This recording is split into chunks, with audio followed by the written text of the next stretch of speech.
25 நிமிஷம் மட்டுமே அந்த இடத்துல இருந்த ஒருத்தர்கிட்ட இது வரைக்கும் 3 நாள் விசாரணை பண்றீங்க. எதுக்காக? இவங்க விஜயை என்கொயர் பண்ணி அந்த மக்களுக்கு நியாயம் வழங்கணும். 41 பேர் செத்து போயிருக்காங்களே, அதுக்கு நியாயம் வழங்கணும்ன்ற எண்ணம் இல்லை உங்களுக்கு. இந்த அரசு அதனுடைய அரசியல் நோக்கத்துக்காக விஜயை வளைக்க பார்க்குது இல்லையா, அதற்கான வேலையா தான் இது தெரியுது. இதுல சிபிஐல இருந்து விஜய் வரைக்கும் நடத்தக்கூடியது எல்லாமே நாடகம், மோசடி, வேற ஒண்ணுமே இல்லை. அந்த 41 பேர் இறந்ததை வச்சுக்கிட்டு விஜயை விக்டிமைஸ் பண்றதா இல்லையா, நீ கூட்டணிக்கு வரியா இல்லையா அப்படின்ற ஒரு கேம் தான் இங்க நடக்குதே ஒழிய உள்ளபடியான விசாரணை நடைபெறுவதற்கான எந்த விதமான அறிகுறியும் தென்படவில்லை. உடல் வலிமையை உறுதி செய்யும் சிலாஜித், கவனத்தை மேம்படுத்தும் அஸ்வகந்தா மற்றும் உயிர் சக்தியை பெருக செய்யும் சஃபேடு முஸ்லி போன்ற இமயமலையின் உணவுப் பொருட்களை கொண்டு வந்து மிஸ்டர் பர்ஃபெக்ட் உருவாக்கப்பட்டுள்ளது. உங்கள் முழு குடும்பத்தின் ஆரோக்கியத்தை மா நேச்சுரல்ஸ் மூலம் உறுதி செய்திருங்கள். 100% இயற்கையான மூலிகை பொருட்கள் மூலம் உருவாக்கப்பட்ட மிஸ்டர் பர்ஃபெக்ட் மற்றும் மிஸ் பர்ஃபெக்ட் தலைமுறையாக குடும்பங்களின் உடல் வலிமை, மன வலிமை மற்றும் மகிழ்ச்சியை பெருக செய்கிறது. உங்கள் மகிழ்ச்சியான பயணத்தை துவங்க www.manaturals.com என்ற இணையதளத்தை பார்வையிடவும் அல்லது வாட்ஸ்அப் எண்ணிலும் தொடர்பு கொள்ளலாம்.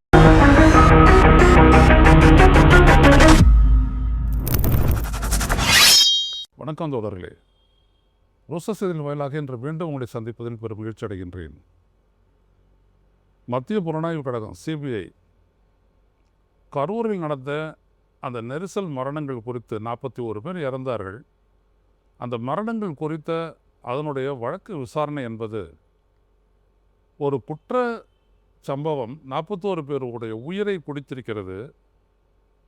அது ஏன் நடந்தது, அதற்கு காரணங்கள் யார், காரணிகள் என்ன என்பதையெல்லாம் ஆராய்ந்து இந்நேரம் குற்றப்பத்திரிகையை தாக்கல் செய்திருக்க வேணும். ஆனால் தொடர்ந்து விசாரணை என்ற பெயரில் நாட்களை கடத்து கொண்டு இழுத்தடித்து கொண்டிருக்கிறது சிபிஐ. எல்லாரோடையும் விசாரணை நடத்தியாச்சு. விஜயனுடைய அந்த பிரச்சார வாகனத்தினுடைய ஓட்டுநர் ஆறுமுகம் அவர்கிட்டையும் விசாரணை நடத்தியாச்சு. அதுக்கப்புறம் அந்த பஸ்ஸையும் ஆராய்ஞ்சாச்சு. எல்லாமே முடிச்சுட்டு அதுக்கப்புறம் தான் விஜயை கூப்பிட்டீங்க. ஜனவரி 12 19 விசாரணைக்கு 2 நாள், ஒரு 7-8 மணி நேரம் ஒவ்வொரு நாளும் விசாரணை நடத்துனீங்க. முடிஞ்சது, அவ்வளோதான்ட்டு அவர் அனுப்பி வச்சுங்க. இப்போ மறுபடியும் வந்துட்டு நேற்று விசாரணைன்னு கூப்பிட்டு ஒரு 7 மணி நேரம் விசாரணை நடத்திருக்கிறாங்க.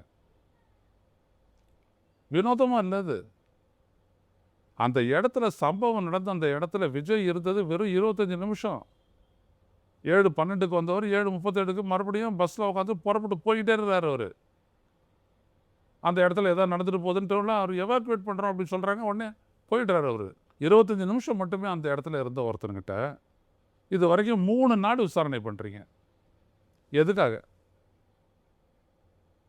அப்போது முதல் 2 நாளில் வந்துட்டு அந்த சம்பவம் எப்படி நடந்துச்சு, அது விஜய் தாமதமாக வந்தது காரணம், அந்த இடத்துல எப்படி அவ்வளோ கூட்டத்தை சேர்த்தாங்க, அங்கே ஷூட்டிங் நடத்துகிறாங்களா, என்ன ஏது, யார் அவ்வளோ கூட்டத்தை கூட்டினது, யார் இவரை லேட்டாக வர சொன்னது, யார் அப்படி ஒரு திட்டத்தை தீட்டினது போன்ற எல்லா விதமான விடயங்களையும் வந்துட்டு சம்பவம் நடந்து செப்டம்பர் 27 மறுநாள் ஞாயிற்றுக்கிழமை காத்தால எல்லா பத்திரிகைகளையும் வெளில வந்துருச்சு. நம்மளும் பேசிவிட்டோம், எல்லாத்தையும் பேசிட்டோம். கண்ணுக்கு முன்னாடி நடந்த சம்பவம் ஒன்றும் ரகசியத்தில் நடக்கலை, அண்டர் கிரவுண்டில் நடக்கலை, எல்லாம் கண்ணுக்கு முன்னாடி நடந்துச்சு. அப்படி இருக்க அதில் எழக்கூடிய கேள்விகள் எல்லாத்துக்கும் விஜய் வந்துட்டு ஆன்சர் பண்ண வேண்டியது முக்கியம் அப்படின்னு சொன்னோம். கூப்பிட்டீங்க, ஆன்சர் பண்ணிட்டார். அவர் ஏதோ என்னவோ இப்போ என்ன ஆன்சர் பண்ணாரு தெரியாது. சார்ஜ் ஷீட்டை ஃபைல் பண்ணணும்ல, நீ குற்றப்பத்திரிக்கை தாக்கல் பண்ணணும்ல, எதுக்கு இழுத்து அடிக்கிற? சிபிஐ கேட்குற, எதுக்கு இழுத்து அடிக்கிறீங்க? மறுபடியும் என்கொயரி அப்படின்றீங்க. 2 மாதம் நடுவில் என்ன பண்ணீங்க? என்னங்க அது? ஏதாவது நீங்கள் ஒரு ப்ரீமியர் இன்வெஸ்டிகேட்டிங் ஏஜென்சியா நீங்கள்? அப்போது இவங்க விஜயை என்கொயர் பண்ணி அந்த மக்களுக்கு நியாயம் வழங்கணும். 41 பேர் செத்து போயிருக்காங்களே, அதுக்கு நியாயம் வழங்கணுன்ற எண்ணம் இல்லை உங்களுக்கு. இந்த அரசு அதனுடைய அரசியல் நோக்கத்துக்காக விஜயை வளைக்க பார்க்குது இல்லையா, அதற்கான வேலையாக தான் இது தெரியுது. அதான் நேற்று முந்தா நாள், அதுக்கு முன்னால் எல்லா நாளும் பத்திரிகைகளும் ஊடகங்களும் எல்லாம் விஜய் பாஜக கூட்டணிக்கு போய்கிறார், சேர்ந்து விட்டார், போட்டு விட்டார் அப்படி தான் எல்லாரும் அப்படி தான் சொல்லுவாங்க. வேறு என்ன இருக்குது அங்கே? வேறு அவர் கூப்பிட்டு விசாரிச்சு நேற்று நேற்று எல்லாம் 7 மணி நேரம் விசாரிச்சுருங்க. அப்புறம் அவரோட சந்தோஷம் அவருடைய கையாட்டிட்டு வர்றாரு. என்ன விசாரணை நடந்துச்சு? விசாரணை தான் டீலிங்கா? புரியலையே ஒன்றுமே. எந்த விளக்கத்தையும் தர வேணாம். அதனால தான் சார்ஜ் ஷீட்டை ஃபைல் பண்ணு அப்படின்ற. எவ்வளோ நாள் சார்ஜ் ஷீட் பண்ணுறதுக்கு வருது? 60 நாளில் பண்ணணும். 90 நாள் ஆச்சு. சரி, ஜனவரியில் பண்ணியிருக்கலாம். விஜய்கிட்ட விசாரணை முடிச்சுட்டு பண்ணியிருக்கலாம். ஒரு 5-6 நாளில் பண்ணியிருக்கலாம். பண்ணலையே.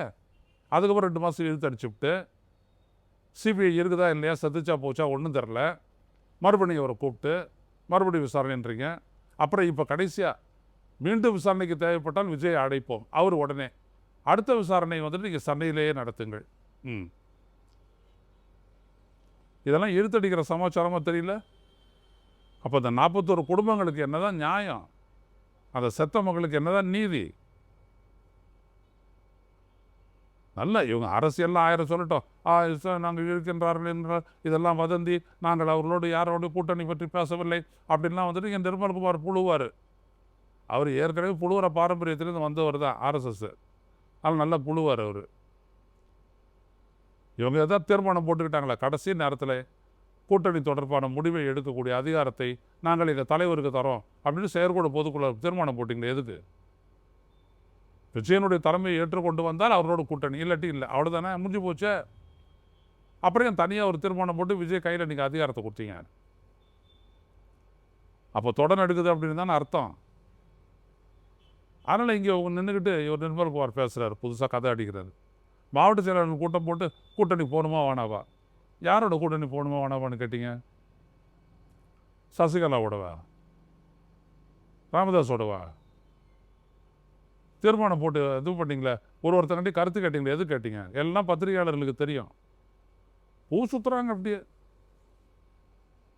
எனவே மக்களே, இதில் சிபிஐயில் இருந்துட்டு விஜய் வரைக்கும் நடத்தக்கூடியது எல்லாமே நாடகம், மோசடி, வேறு ஒன்றுமே இல்லை.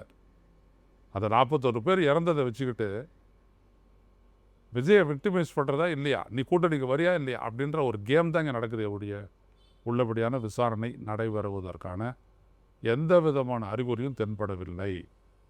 என்ன நடக்குது என்று பார்ப்போம். மீண்டும் சந்திப்போம். நன்றி, வணக்கம். ஊடகம் கார்ப்பரேட் அரசியல்வாதிகளின் கைப்பாவையாக அடிமைகளாக இருந்தது போதும். இனி சாட்டை எடுத்து சுழற்றும் நேரம் வந்துவிட்டது. ஊடகம் பொதுமக்களாகிய உங்களுக்காக, உங்களாலேயே இயக்கப்பட வேண்டும். ஊடக சுதந்திரத்திற்காக உங்களின் பங்களிப்பை இன்றே அளித்திடுங்கள்.